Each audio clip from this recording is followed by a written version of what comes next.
Hi friends வணக்கம் welcome to biology king Tamil YouTube channel. நாம் இந்த வீடியோவில் என்ன பார்க்க போகிறோம்னு பார்த்தீங்கன்னா 12th ஸ்டாண்டர்ட் ஜுவாலஜி புக்கில் இருக்கக்கூடிய 7th லெசனை பார்க்க போகிறோம். நம்ம இது வரைக்கும் ஆல்ரெடி அப்லோட் பண்ண வீடியோஸோட லிங்க் எல்லாமே பார்த்தீங்கன்னா டிஸ்கிரிப்ஷனில் கொடுத்துருக்கேன். அதை கிளிக் பண்ணி நீங்கள் பார்த்துக்கலாம். நீங்கள் முதல் முறையாக நம்ம சேனலில் பார்க்குறீங்கன்னா சப்ஸ்கிரைப் பண்ணிக்கோங்க. பக்கத்தில் இருக்கக்கூடிய பெல் ஐக்கானை கிளிக் பண்ணி ஆல் என்ற ஆப்ஷனை கொடுத்துக்கோங்க. நம்ம இந்த லெசனை என்ன பார்க்க போகிறோம்னு பார்த்தீங்கன்னா மனித நலன் மற்றும் நோய்கள், அதாவது ஹியூமன் ஹெல்த் அண்ட் டிசீஸ். இது ரொம்ப இம்பார்ட்டண்டான லெசன் தான். இதுலேருந்து நிறைய கொஷின்ஸ் வரதுக்கு வாய்ப்பு இருக்குது. அதனால் நீங்கள் ஒவ்வொரு லைன் பை லைனாக நம்ம கொஷின்ஸ் எடுத்து வச்சுருக்கோம். அதை நீங்கள் பார்த்தீங்கன்னா உங்களுக்கு ரொம்பவே யூஸ்ஃபுல்லாக இருக்கும். வாங்க நம்ம கொஷின்ஸ் பார்க்கலாம். டைஃபாய்டு காய்ச்சல், அதாவது டைஃபாய்டு ஃபீவர் இருப்பதை எந்த சோதனை மூலம் உறுதி செய்யலாம் அப்படின்னு பார்த்தோம்னா வைடால் சோதனை, அதாவது வைடால் டெஸ்ட். புவோனிக் பிளேக் எனும் நோயை உண்டாக்கும் பாக்டீரியா எது அப்படின்னு பார்த்தோம்னா எசினியா பெஸ்டிஸ். கருப்பு மரணம் என அழைக்கப்படும் நோய் எது அப்படின்னு பார்த்தோம்னா புபோனிக் பிளேக், அதாவது புபோனிக் பிளேக். நண்பர்களே, நம்ம ஒவ்வொரு பாடத்திலிருந்தும் line by line important questions எடுத்து அப்லோட் பண்ணுறதுனால இது யாருக்கெல்லாம் யூஸ் ஆகும் அப்படின்னு பார்த்தீங்கன்னா UG TRB zoology, PG TRB zoology, NEET, TNPSC, NET, SET போன்ற தேர்வு எழுதுகிறவங்களுக்கும் 11th மற்றும் 12th படிக்கக்கூடிய மாணவர்களுக்கு இது 100% மார்க் எடுக்கிறதுக்கு ரொம்பவே யூஸ்ஃபுல்லாக இருக்கும். இந்த கொஷினை நீங்கள் பார்த்தீங்கன்னா 1 மார்க்காகவும் யூஸ் பண்ணிக்கலாம், 2 மார்க்காகவும் யூஸ் பண்ணிக்கலாம்.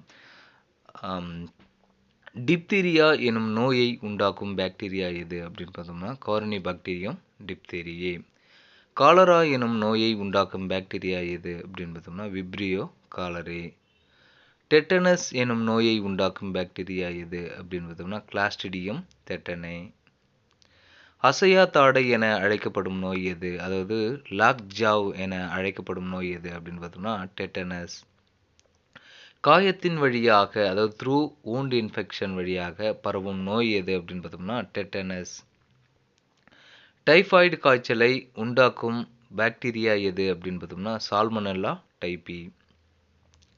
நிமோனியா எனும் நோயை உண்டாக்கும் பாக்டீரியா எது அப்படின்னு பார்த்தோம்னா ஸ்ட்ரெப்டோகாக்கஸ் நிமோனியே. காச நோயை உண்டாக்கும் பாக்டீரியா எது, மைக்கோபாக்டீரியம் டியூபர்குலோசிஸ். உயிருள்ள செல்களுக்குள் இனப்பெருக்கம் செய்கின்ற மிகச்சிறிய அகச்சல் நிலைமாறா ஒட்டுண்ணிகள் என அழைக்கப்படுவது எது அப்படின்னு பார்த்தோம்னா வைரஸ்கள். சாதாரண சளி என்ற, அதாவது காமன் கோல்டு என்ற மனித உடல் நலக்குறைவை ஏற்படுத்தும் வைரஸ்கள் எவை அப்படின்னு பார்த்தோம்னா ரைனோ வைரஸ்கள், ரைனோ வைரசஸ். சாதாரண சளியானது எத்தனை ரைனோ வைரஸ்களால் ஏற்படுகிறது அப்படின்னு பார்த்தோம்னா 150க்கும் மேற்பட்ட வெவ்வேறு வகையான ரைனோ வைரஸ்களால் ஏற்படுகிறது. புட்டாளம்மை எந்த வைரஸ் தொற்றால் ஏற்படுகிறது அப்படின்னு பார்த்தோம்னா மம்ப்ஸ் வைரஸ். இது எதில் வருது அப்படின்னு பார்த்தோம்னா ஆர்என்ஏ வைரஸில் வருது. இது பார்த்தோன்னா பேராமிக்சோ வைரஸ் அப்படின்னு சொல்லுவாங்க. புண்ணுக்கு வீங்கி என அழைக்கப்படும் நோய் எது அப்படின்னு பார்த்தோம்னா புட்டாளம்மை, மம்ப்ஸ். தட்டம்மை எந்த வைரஸ் தொற்றால் ஏற்படும் நோய் அப்படின்னு பார்த்தோம்னா ருபல்லா வைரஸ். இது என்ன வைரஸ் அப்படின்னு பார்த்தோம்னா ஆர்என்ஏ வைரஸ். இது எதில் வருது அப்படின்னு பார்த்தோம்னா பேராமிக்சோ வைரஸ். கல்லீரல் அழற்சி எனும், அதாவது வைரல் ஹெப்படைட்டிஸ் எனும் நோயை உண்டாக்கும் வைரஸ் எது அப்படின்னு பார்த்தோம்னா ஹெப்படைட்டிஸ் பி வைரஸ். சின்னம்மை, அதாவது சிக்கன் பாக்ஸ் எந்த வைரஸ் தொற்றால் ஏற்படும் நோய் அப்படின்னு பார்த்தோம்னா வேரிசெல்லா ஜோஸ்டர் வைரஸ். இது டிஎன்ஏ, இது மட்டும் பார்த்தோன்னா மற்றது எல்லாமே ஆர்என்ஏ வைரஸாக இருக்குது. இது பார்த்தோன்னா டிஎன்ஏ வைரஸ்.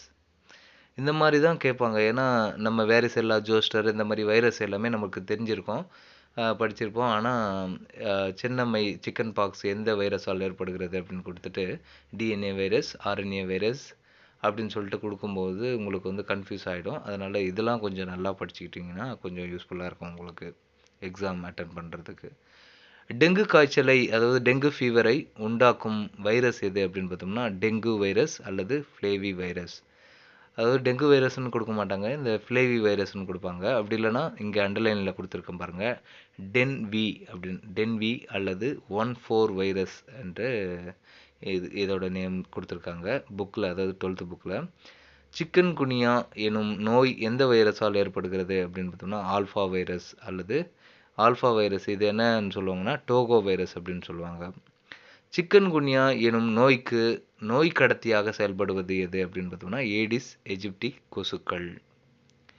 உடல் உறுப்புகளில் தோன்றும் அறிகுறிகளை அடிப்படையாகக் கொண்டு வைரஸ் நோய்கள் எத்தனை வகைகளாக பிரிக்கப்பட்டுள்ளன அப்படின்னு பார்த்தோம்னா 4 வகைகளாக பிரிக்கப்பட்டுள்ளன.